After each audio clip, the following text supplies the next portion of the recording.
નમસ્કાર મિત્રો, કેમ છો બધા? મજામાં ને? હા, તો આજે આપણે સૌ આ વાક્યને પકડવાનું છે. મેં તમને પ્રશ્ન પૂછ્યો, મજામાં ને? તો આપણે ગમે ત્યારે ગમે તે સમયે મળીએ ત્યારે પૂછીએ છીએ પ્રશ્ન, કેમ છો? મજામાં છો ને? તો આ શબ્દ આપણા સ્વાસ્થ્ય સાથે જોડાયેલો છે, હે ને? એનો જવાબ આપણે મજામાં હોઈએ કે ના હોઈએ, મજામાં છીએ એવો જ આપીએ છીએ. માટે આજે આપણે આપણા સ્વાસ્થ્ય સાથે જોડાયેલ એક એવા વિષયની વાત કરવાની છે. આમ તો આ વિષય તમારા માટે નવો નથી, કેમ કે શાળામાં આપણે સોમવારથી શુક્રવાર સુધી જુદા જુદા વિષયોનો અભ્યાસ કરીએ છીએ અને શનિવાર એક એવો વાર છે કે જેમાં આપણે પ્રથમ તાસ પ્રાર્થના પછી સમૂહ કવાયતનો હોય છે. એ સમૂહ કવાયત એટલે કે શારીરિક કસરત, જેમાં રમવું, કૂદવું, અલગ અલગ ક્રિયાઓ કરવી વગેરેનો સમાવેશ થઈ જાય છે. પણ આપણને એ ખબર નથી કે યોગ આપણને શું શીખવે છે. આ યોગ કરવાથી આપણને શું ફાયદા? આ યોગ શબ્દની ઉત્પત્તિ ક્યાંથી થઈ? તો એના વિશે જ ચર્ચા કરવા માટે આપણે સૌ ભેગા થયા છીએ. તો મિત્રો, આજનો વિષય છે યોગ એક આધ્યાત્મિક સફર. યોગ શેની સાથે જોડાયેલા છે?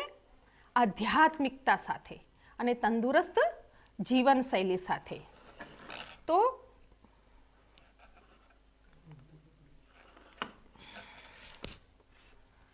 યોગ શબ્દનો અર્થ શું છે અને એની ઉત્પત્તિ ક્યાંથી થઈ એના વિશે આપણે અભ્યાસ કરવાનો છે.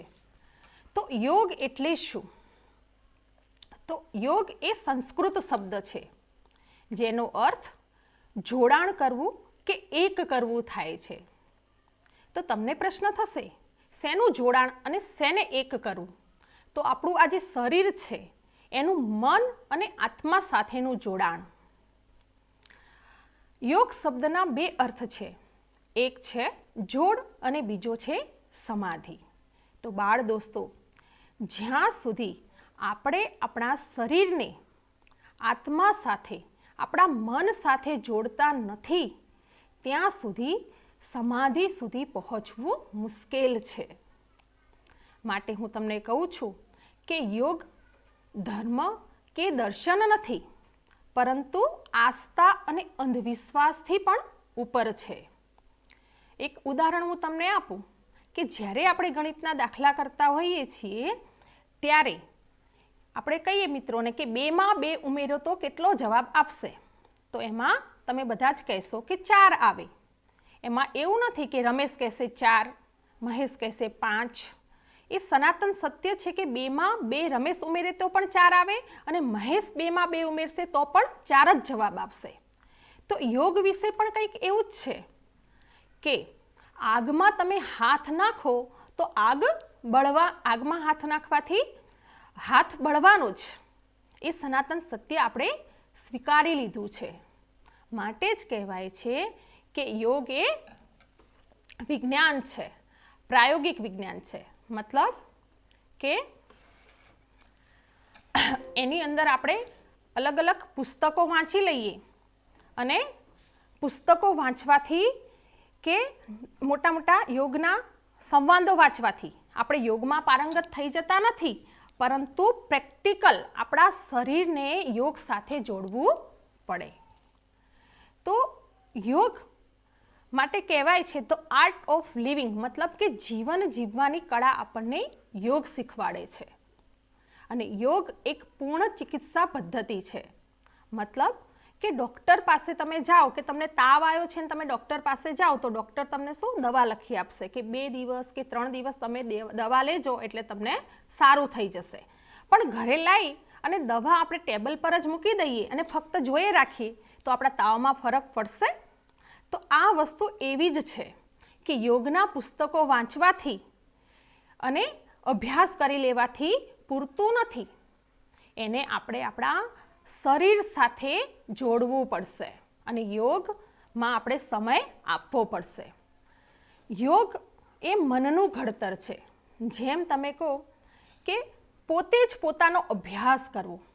આપણા શરીરની અંદર હૃદય ધબકે છે, લોહી વહે છે, કયા કયા અંગો આવેલા છે, એ બધાનો અભ્યાસ તો આપણે વિજ્ઞાન દ્વારા કરીએ છીએ, પણ સ્વયં તમારે આપણા શરીરમાં લોહી કેટલી ઝડપે વહે છે એનો જો અભ્યાસ કરવો હોય તો યોગ સાથે જોડાવવું પડે જ.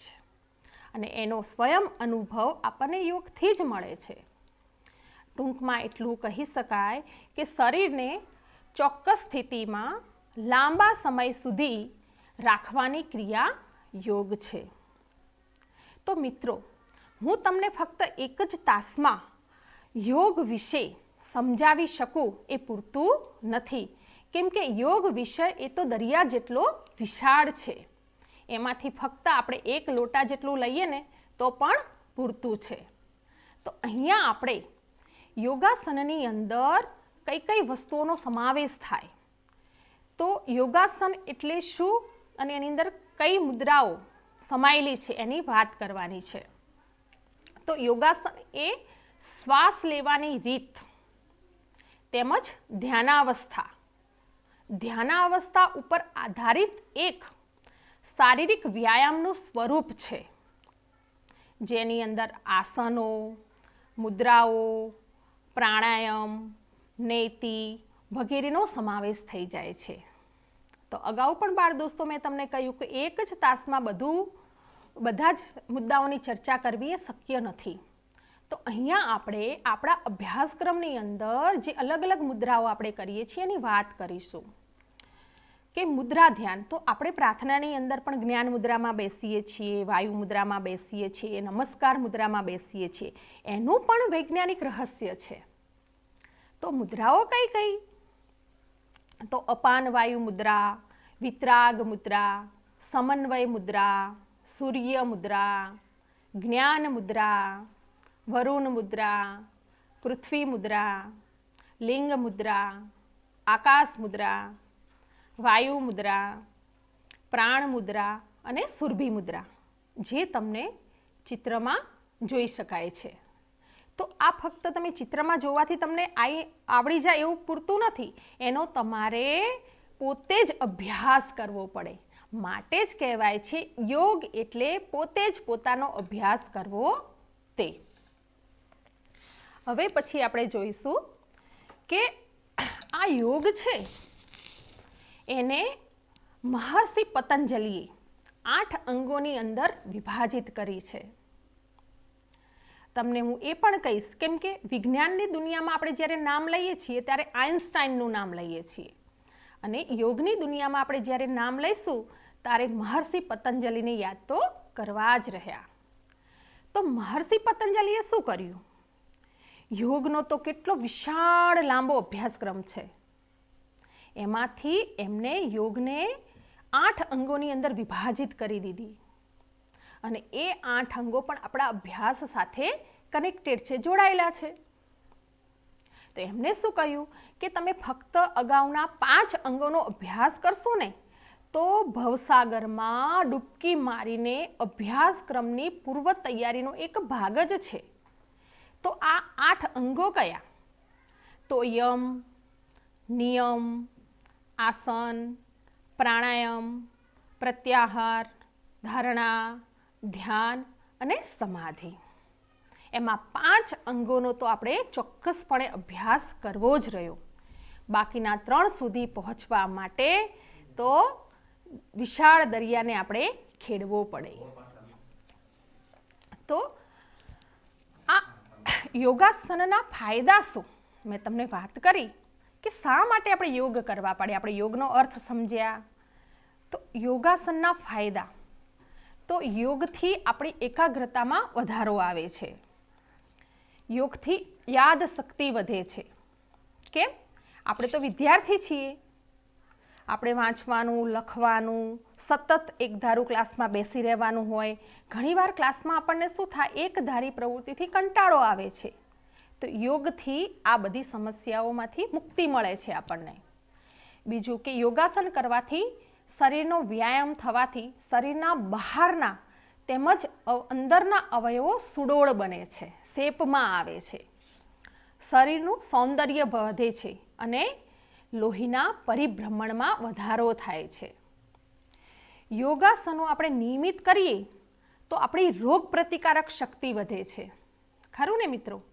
આપણે અત્યારે જે COVID-19નો વાયરસ હતો એનાથી બચવા આપણે ઘરે બેસીને પણ શું કરતા હતા? કાઢો પીતા હતા, ઉકાળો પીતા હતા, તુલસીનો, મરીનો, આદુનો, હે ને? તો એ આપણી ઇમ્યુનિટી વધારવા, મતલબ કે રોગ પ્રતિકારક શક્તિ વધારવા માટે જ. તો યોગથી રોગ પ્રતિકારક શક્તિમાં વધારો થાય છે.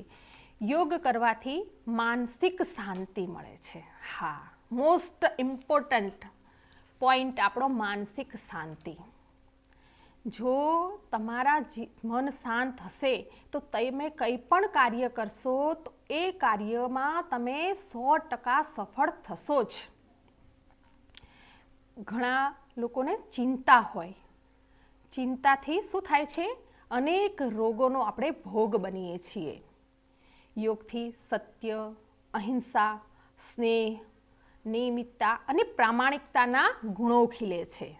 તો આ તો આપણા માટે ખૂબ જ જરૂરી છે, હે ને? કેમ કે આપણે બાળક છીએ. શાળામાં તમને જે શીખવવા મળે છે એ તમે આજીવન યાદ રાખો છો.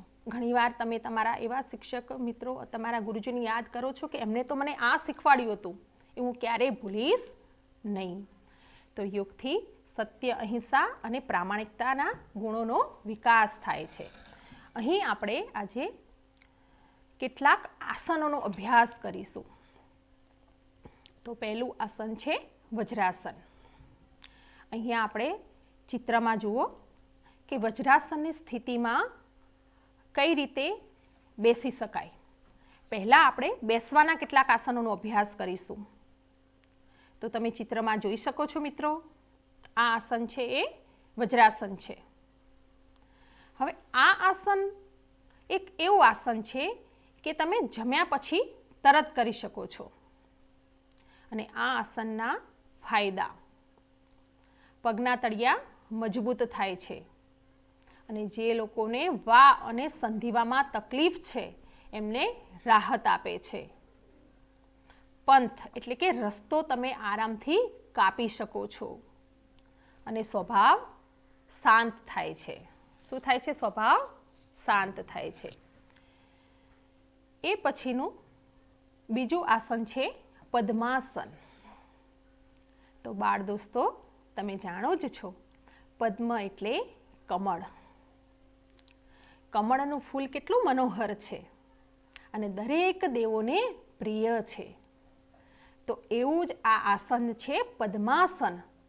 સ્થિતિ એકદમ સરળ છે પણ એના લાભ ખૂબ જ ફાયદાકારક છે.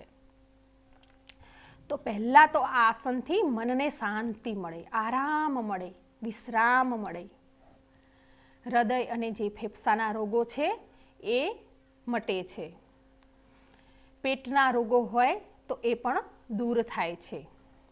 જે લોકોને ડર લાગે છે, બેચેની રહે છે, ગભરામણ થાય છે, એમાં પણ રાહત આપે છે. અને મન પ્રફુલ્લિત રહે છે, આનંદમાં રહે છે અને કોઈ પણ કાર્ય કરવામાં સતત મન પરોવાયેલું રહે છે. બાળ દોસ્તો, આપણે એ પછી ધનુરાસનનો અભ્યાસ કરીશું. તો તમે ચિત્રમાં જોઈ શકો છો ધનુરાસનની સ્થિતિ. ધનુષ્ય યાની કે એક શસ્ત્ર છે, એ પ્રાચીન શસ્ત્ર છે. તો અહીંયા આપણો આકાર ધનુષ્યની પણછ ખેંચતા હોય એવો થશે.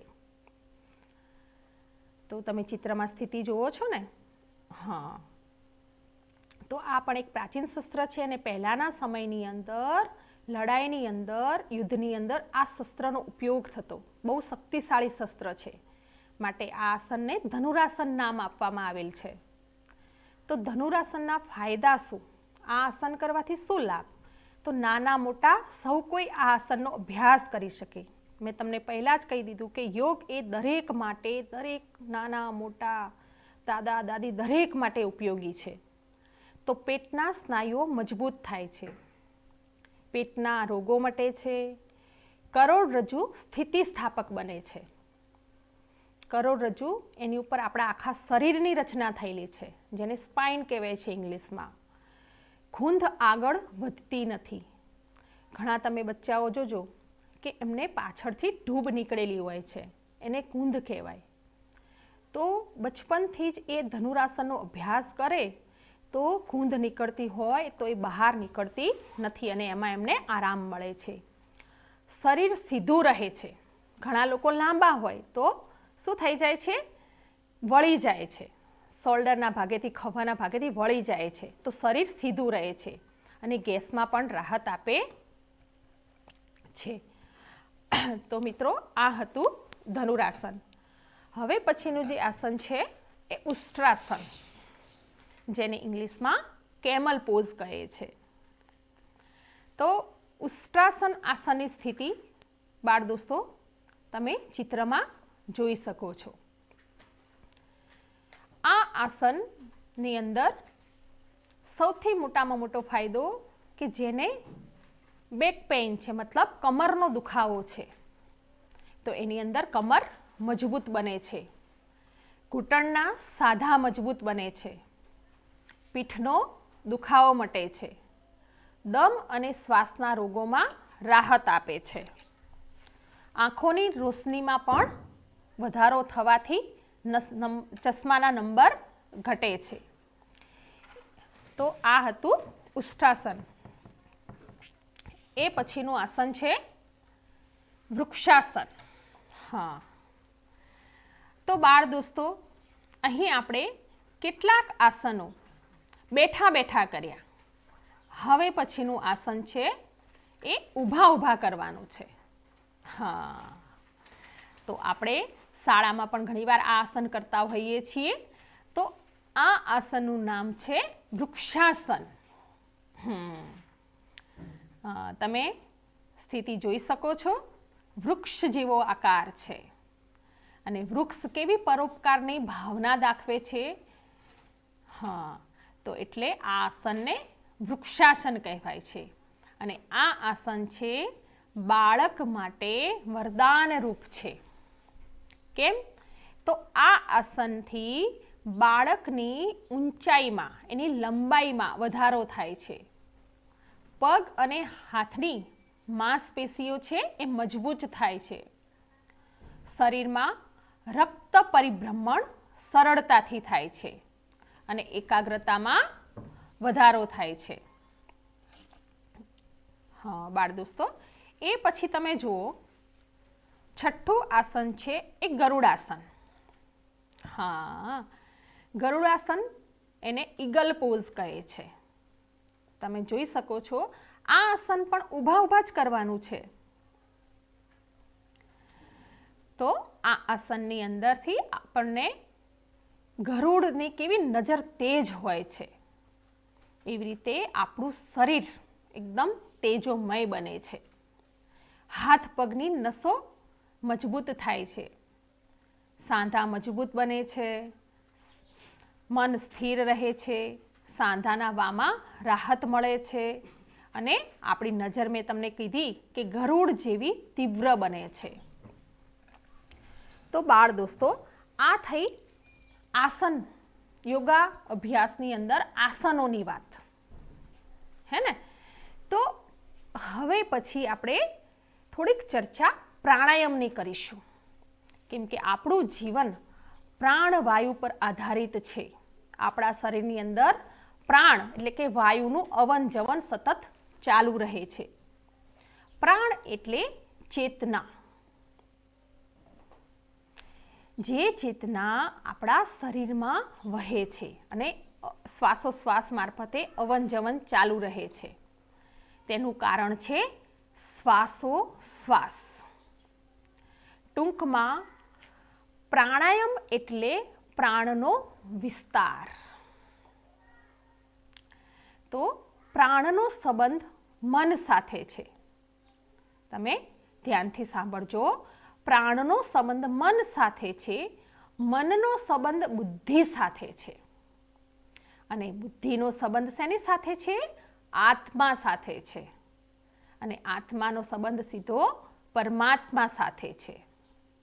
માટે જ પ્રાણ એટલે માત્ર વાયુ જ નહીં, પરંતુ આપણી જીવન શક્તિ. હવે પછી અહીંયા કેટલાક પ્રાણાયામના નામ છે, જેનો હું તમને એક પછી એક વાત કરીશ.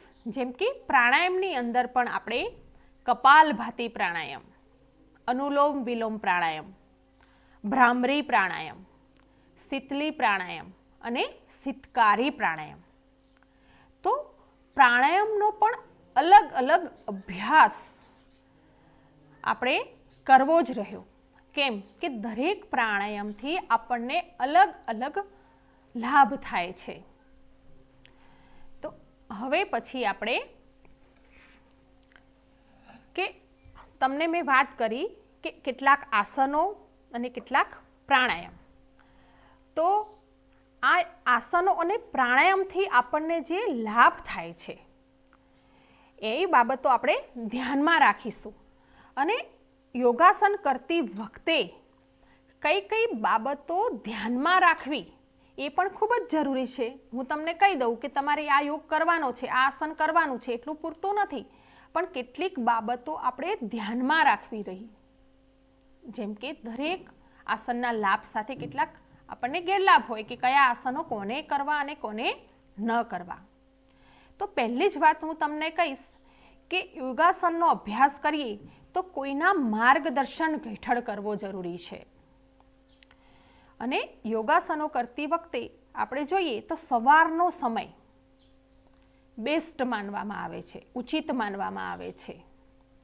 યોગાસનો કરતી વખતે ઢીલા કપડાં અને જમીન પર આસન પાથરીને પૂર્વ કે ઉત્તર દિશા તરફ મુખ રાખીને ખાલી પેટે આસનોનો અભ્યાસ કરવો ખૂબ જરૂરી છે. તમે જમીને યોગા અભ્યાસ કરી શકશો નહીં. મેં તમને અગાઉ પણ વાત કરી કે એક જ એવું આસન છે વજ્રાસન જે તમે જમ્યા પછી તરત કરી શકો છો. બાકી કોઈ આસનો કે કોઈ પ્રાણાયામ તમે જમ્યા પછી કરી શકશો નહીં. શરીરમાં તમને કોઈ પણ પ્રકારની તકલીફ હોય તો તમે તમારી શાળામાં યોગ શિક્ષકશ્રીને જાણ કરી શકો છો. અને દરેક આસન પછી શવાસન કરવું ખૂબ જ જરૂરી છે. તો આ હતા યોગાસન કરતી વખતે ધ્યાનમાં રાખવાની બાબતો. તો બાળ દોસ્તો, અહીં આપણે યોગ વિષય અંતર્ગત યોગ માટે કઈ કઈ બાબતો ધ્યાનમાં રાખવી, ક્યારે યોગ કરી શકાય, એ બધી જ બાબતોની ચર્ચા કરી. તો મિત્રો, મને આશા છે કે તમે તમારી શાળામાં જ્યારે સમૂહ કવાયતનો તાસ હશે ત્યારે સૌ મિત્રો અવશ્ય જોડાશો અને યોગ સાથે જોડાઈ રહીશું એવી મારી અભ્યર્થના. નમસ્કાર.